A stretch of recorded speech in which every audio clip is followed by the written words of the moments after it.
What's the hoopla, everyone? It's the award-winning commentator, and welcome back to Journey Part 4. If you guys missed any of the previous episodes, click somewhere in the top left portion of your screen to take you back to the episode that you missed. Now Part 3, we got some heavy stuff. We started talking about addictions, how people will give you this solution, this quick-term solution to any problem that you had. How they would tell you to snort this, take this, and everything will be okay. That anything that you're experiencing would be a lot better if you took this. That any problem you have would become numb. But eventually reality kicks in. The flashing blues will come after you. They'll put you behind bars.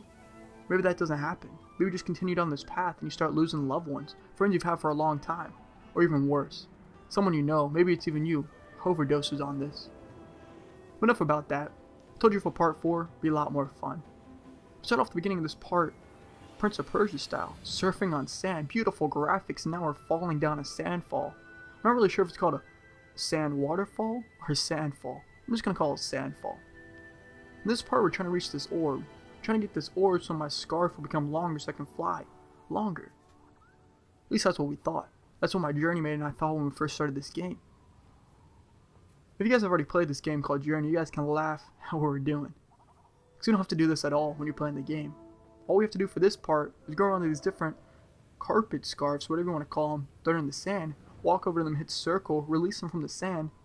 Eventually you see these flying magic carpets, kind of Aladdin style, that flying around. They go into these little cisterns at the bottom, and then more scarves are being released from the thing I'm about to walk on top of.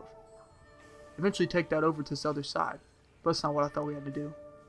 I thought we had to do was get my journey mate over here, and we have to go teamwork and fly together to reach that orb. And on this part, in this game, there's no language at all. There's no way for me to communicate with the other person I'm playing with in this game, except for a musical note. So I'm gonna have to just show him what's going on. After playing this, I'm just gonna tell you, this made me really frustrating by playing this part, the way we decided to go after this part of the journey. I've not yelled at a video game in a very long time. I know a lot of people yell when they play Call of Duty or another FPS shooter game. I would just kind of expect the stuff in that game. And this game I was yelling just out of frustration because what we have to do is, if we really want to reach the top of the orb, we have to work together. We have to work in unison by pressing the circle button at the right time, and by doing that, our orbs will shoot out. If we just have to keep tapping it, eventually we'll fly up to the top, kind of working back and forth. But again, you cannot tell the person you're playing with, alright, tap it now. It's just a matter of doing. So sometimes I'll get in front of him and he can't do it, and that just made me start thinking about leaders. There's two kind of leaders in this world. There are leaders that just tell you what to do. They don't care about the people that they're leading, and then there are people that are leaders that will show you what to do. They'll actually get with you and do it. Kind of question for y'all, what kind of leader do you think you are? Or do you even think you're a leader? Because some people aren't cut out to be leaders. At least what a lot of people think, but to be honest, we're all called to be leaders in some way or another. There's someone in your life that you have led, that you have helped do something. Whether it be a kid trying to learn how to tie his shoes and you teach him the bunny rabbit to tie his shoes, or something more complex than that.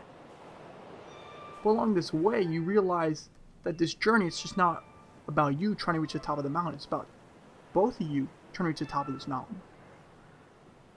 It starts to make you think that there's times and people in your life that, yes, you are, I guess you want to compare yourselves, you are better than.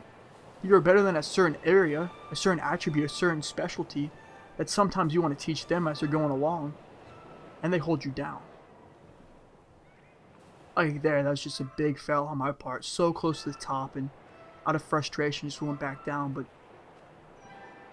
I think we probably played this 20 minutes just trying to get up top of this mountain after that. Not am I even exaggerating. It just made you think, because there's some people in your life that they're just negative the whole time. Yes, they're on a journey, but it's just a journey about themselves and how can they improve and better themselves, not anyone else like that. And that's just kind of the first kind of leader. How can I get my glory? How can I get my fame? How can I get another badge on my sash? And in this part of the journey, I just got very frustrated. We're trying to reach the top of this mountain, we have to do it another way. We can't have forms of verbal communication, so we have to do it another way, and for a lot of people, that's new territory. They're used to communicating and solving problems by speaking. It's just very challenging. It started to make me think about the people that have that one specialty. They're really good in this one area, but yet they're afraid to try the new things because they're afraid of failure. Because let me just tell you, if you're going to try any new material, you're trying any sport, any new activity, any new specialty, failing is just part of learning. It's when you fail that you learn and you realize that you love it even more. See, if you learn something overnight, right away, you will not appreciate it. As you see a lot of people, again, I'm doing a sports reference, that have God-given talent. But if you don't love what you're playing, you're not going to go far. It's like if you're working a career right now in an industry that you do not like, you're going to regret doing it every day. But once you find the thing, the passion that you're really good at, that you love every day, you want to go work and you want to go further and help more people. And it's here on this journey that I realize it's just not a journey about myself. It's a journey about this person, this other people that have touched in my life, or have touched me on the life. We're all trying to reach the top of this mountain. And how if I'm specialized in one area, how I can teach other people below me. That's something we started talking about in part 2 and in part 1. How to have a protege, how to teach the next generation. So if you just keep it inside, it might become extinct. It might be a craft. It might be something that's dying. I think that's something a lot of YouTubers are too selfish about. They don't want to help another person because they're afraid that someone else is going to take over them. Someone's going to take their job and move on. We'll dive into that in the next episode. Thank you guys for watching Journey Part 4. Hope all is well.